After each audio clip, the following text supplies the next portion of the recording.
Hello everyone, this is a lesson on linear inequality. I'm going to use example to show you how a linear inequality looks like. But from in the beginning, the inequality, when you talk about an inequality, we're talking about an equation where instead of having an equal sign, we have inequalities. And inequalities are less than, greater than, less or equal, greater or equal. So when you have that, instead of having an equal sign, you have an inequality. Then it's an inequality, not an equation. To represent your answer, you have more than one way.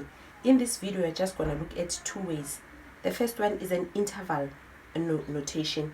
In an interval notation, it's written like this. It says x is an element of, then when you have a square bracket, it means you include 4.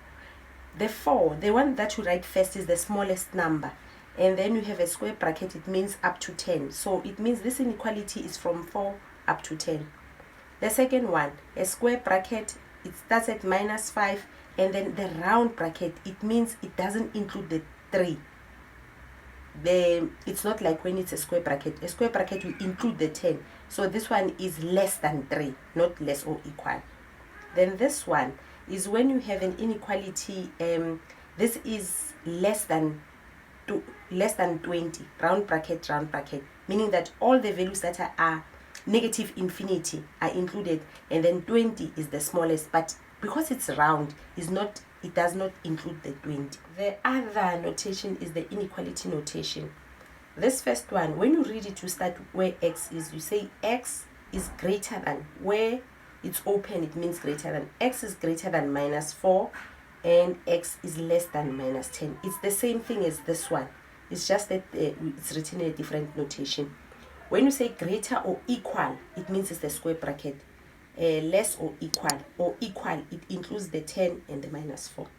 This one, x is greater or equal to -5, less than 3. It does not include the 3. Then this one is this last one. X is less than 20. Okay, let's look at an example how we deal with inequalities. Right. We have 5x plus 4 is greater or equal to 3x plus 10. So you should have had an equal sign. Because it's an inequality, you have an inequality sign. So what we're going to do, we're going to take the 3 to the other side. 5x minus 3x greater or equal to 10 minus 4. And then you get 2x greater or equal to 6.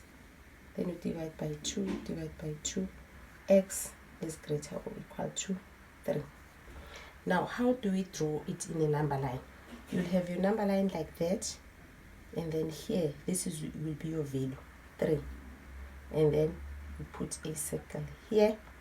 Now, when it says greater or equal, you shade the circle. When it's shaded in a number line, we know that it says or equal. And then what does it say? It says x is greater than 3. So it means it will be greater than 3. It will look like that. Let's look at another example. Right, before we look at another example, how can this answer be written in the interval method? It's x is an element of, now our smallest number is 3, and it says greater or equal. So it's going to be square, then 3, and then our biggest number is up to positive infinity. Do you see this arrow shows us that they continue up to infinity? So it will be infinity. Infinity is always written with a round one. You can't include infinity because it goes on forever. Now with this question, the instruction will say solve for x. So do you see in our middle part, we don't have x only. So we're gonna want to get rid of whatever is here. We're gonna multiply by, we're gonna add. How do you get rid of -2? You add. We're gonna add 2 in every column.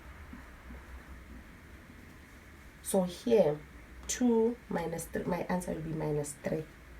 And then the inequality, this will cancel that, I'll be left with an x. And then here, I'll have a 12. So this is how you do the inequality. If it was divide by 2, you had to divide, you divide everywhere.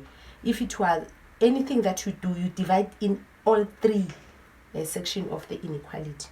Okay, how do we write this inequality in a interval notation? We say x is an element of, now the smallest number here is -3, and it is less or equal, greater or equal. So we're going to have a square bracket, then -3, and then our biggest number is 12. With an interval notation, you always start with a smaller number and with a bigger one. The bigger one is 12, but it doesn't have or equal, so you're going to have a round bracket for that one. So just practice. You always get this kind of question in your exam.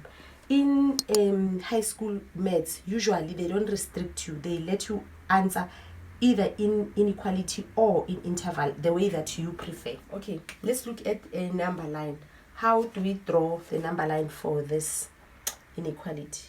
You'll have your smallest value here, -3, your biggest value here, 12, and then you have your circle there, your circle there, small circle. Now it says or equal, so this one will be shaded. This one doesn't have or equal, so your solution is here. You draw a straight line between them, so it's from -3 up to 12. So this is how we draw the number line. This is the end of our lesson.